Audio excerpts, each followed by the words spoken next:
So, Gleyber Torres or Luis Arraez? Which one? Let's talk about that right now.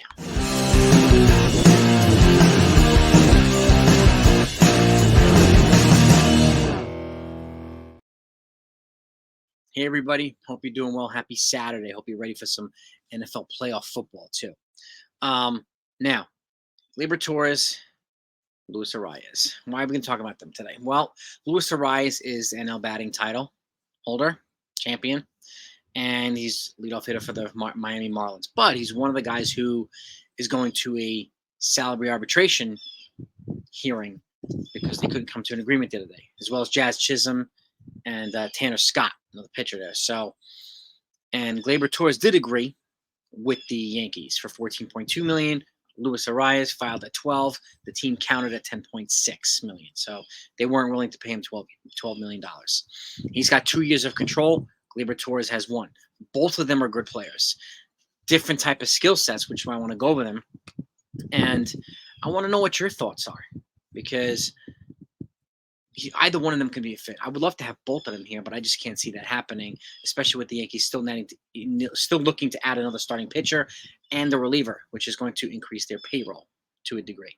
So let's talk about these. Let's compare the two. Let me pull up Luis Arraez's stats first, okay? You'll see here, Luis Arraez is a career 326 hitter. Career on-base percentage of 379 with a 393 this year. He batted 354 this past year, 203 hits with a WAR of 4.9. So you could tell he's a prototypical leadoff type guy, right? A contact guy, not a power guy. So, and let me just let's see. Very low strikeouts, 43, 34 last year, 48. Very low strikeouts. He draws a fair amount of walks. He walks more than he strikes out. Okay, doesn't steal a lot of bases, but he hits a fair amount of doubles, as you can see here. 17 in 2021, 31 in 22, 30 in 23. So that's a representation of what Luis Arraez would bring to the table, right? Now, let's move over to Gleyber Torres. So, and that's the thing. I want to compare the two of them because you'll see Gleyber Torres has value. There's no doubt about it. Absolutely no doubt about it at all. So, and let's pull him up here, okay?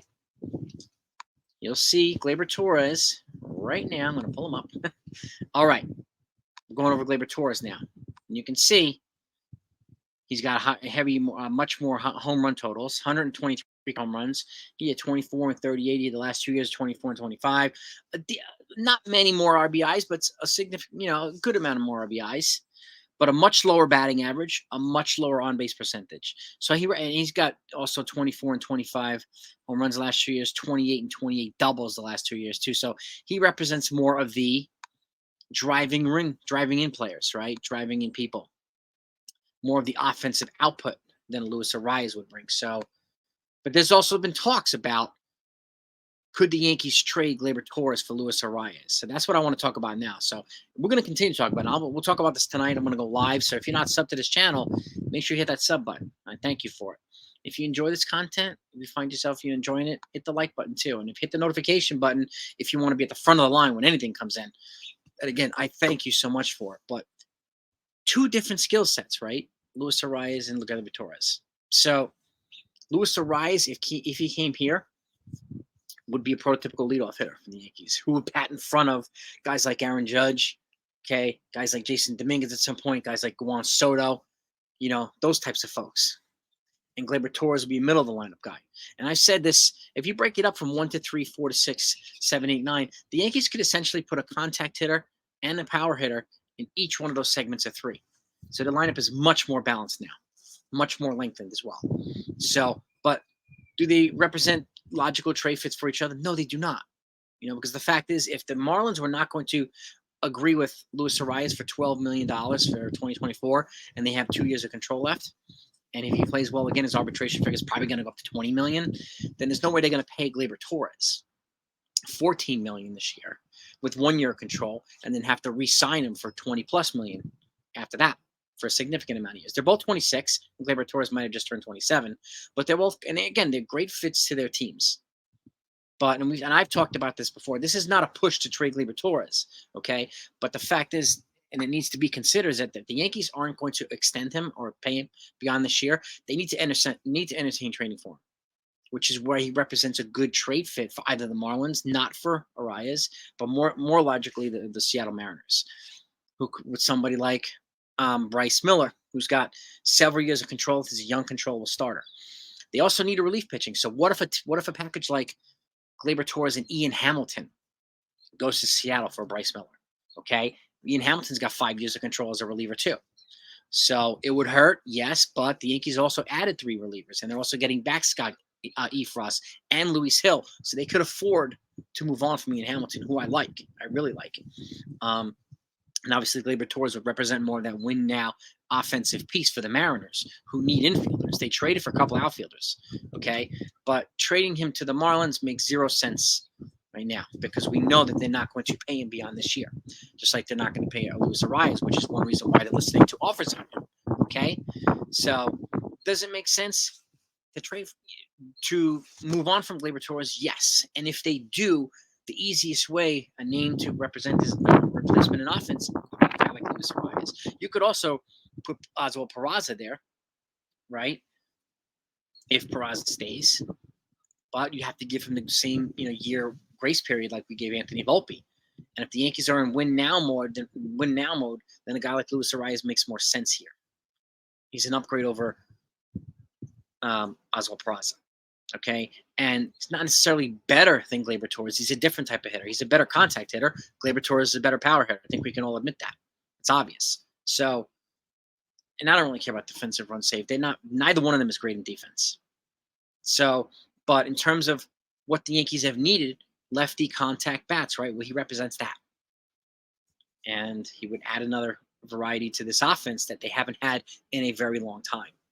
And imagine putting Arraez, if it's possible. And I'm not saying this is going to happen, okay?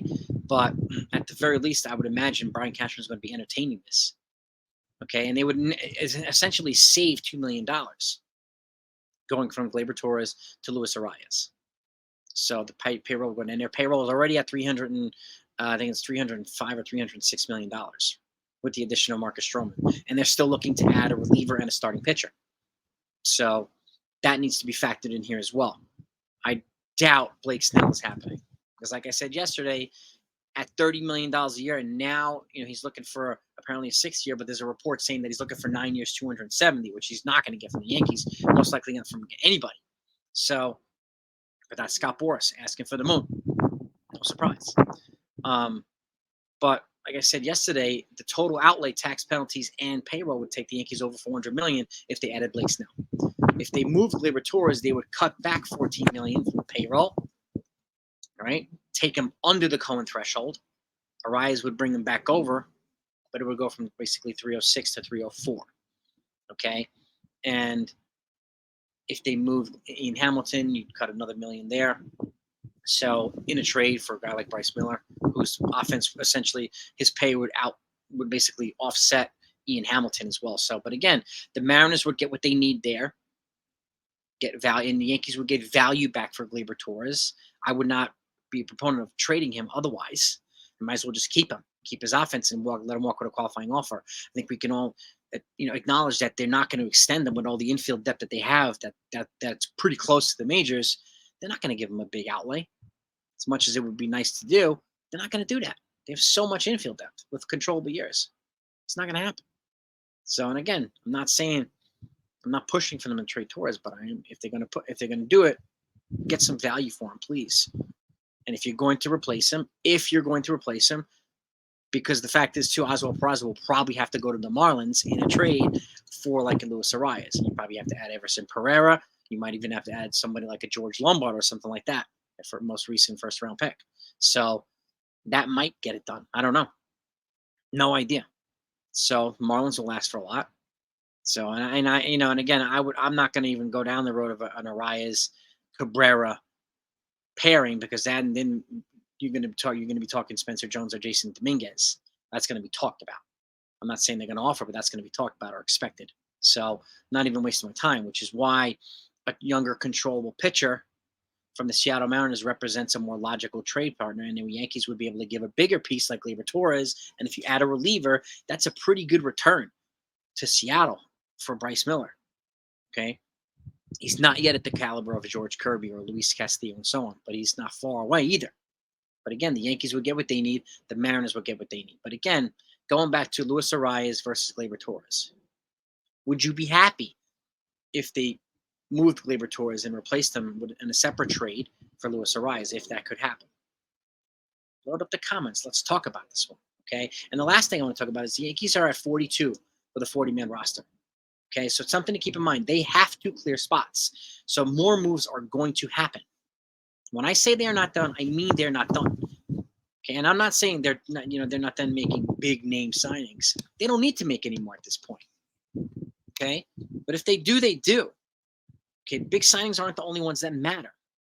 So, but here are names, Matt Crook, Nick Ramirez, Carlos Narvaez, Ben Rortvedt, okay, Ron Marinaccio. These are logical names that could be moved. And if they're going to add another starting pitcher, they're going to add another relief pitcher. That takes the roster up to 34.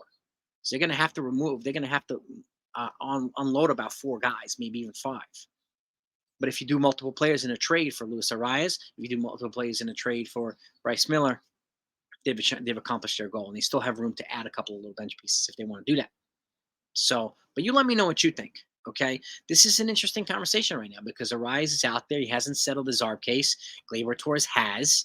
So could you see that? I cannot see a Torres for Arraez trade. That doesn't make any sense in the world because the Marlins would be losing both of them after this year. So, but you let me know what you think, whether you agree or disagree. Let's talk about it. Talk to you.